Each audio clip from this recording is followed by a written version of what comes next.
Hello friends, എല്ലാവർക്കും ശോഭ vlog 65ലേക്ക് സ്വാഗതം.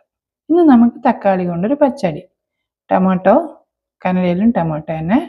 ഇതിലേക്ക് പച്ചമുളക്, അതിന് കനഡയിൽ ഹസിമെണസിനക്കായി, ഉപ്പും ചേർത്ത് കുറച്ച് വെള്ളം, ഒരു അര ഗ്ലാസ് വെള്ളം ഒഴിച്ച് നല്ലോണം വേവിച്ചെടുക്കണം. നല്ലോണം വെന്തോട്ടെ.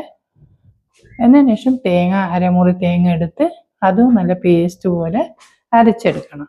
അതിലേക്ക് അരച്ചതിന് ശേഷം ലാസ്റ്റിൽ ഒരു 2 ടീസ്പൂൺ കടുക് ഇട്ടിട്ട്, അത് അധികം അരിയാൻ പാടില്ല, ഒന്ന് പൊട്ടിയാൽ മതി.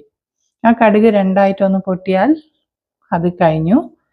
എന്നതിന് ശേഷം ഈ നല്ലോണം വേവിച്ച് വെച്ചിരിക്കുന്ന തക്കാളിയിലേക്ക് ഈ അരച്ച് വെച്ചിരിക്കുന്ന അരപ്പിട്ടിട്ട് ഒന്ന് ചേർക്കണം. പിന്നെ ഇതിന് വേണ്ടുന്നത് തൈര് അധികം പുളി പാടില്ല, കാരണം തക്കാളിക്ക് ആദ്യമേ പുളിയുള്ളതാണ്. അതുകൊണ്ട് തക്കാളി നിങ്ങൾക്ക് ഏത് വേണമെങ്കിലും എടുക്കാം. ഫോറം ആണെങ്കിലും നാട്ടിയാണെങ്കിലും. ഫോറം ആണെങ്കിൽ പുളിപ്പ് കുറവാണ്, നാടനാണെങ്കിൽ കുറച്ച് കൂടുതൽ പുളി ഉണ്ടാവും. അതുകൊണ്ട് ഞാൻ എടുത്തിരിക്കുന്നത് ഫോറമാണ്. ഇതിലേക്ക് അധികം പുളിയില്ലാത്ത തൈര് അതും കുറച്ച് എടുത്തിട്ട് മിക്സിയിലൊന്ന് ടേൺ ചെയ്തതിന് ശേഷം ഇതിലേക്ക് ഒഴിക്കണം.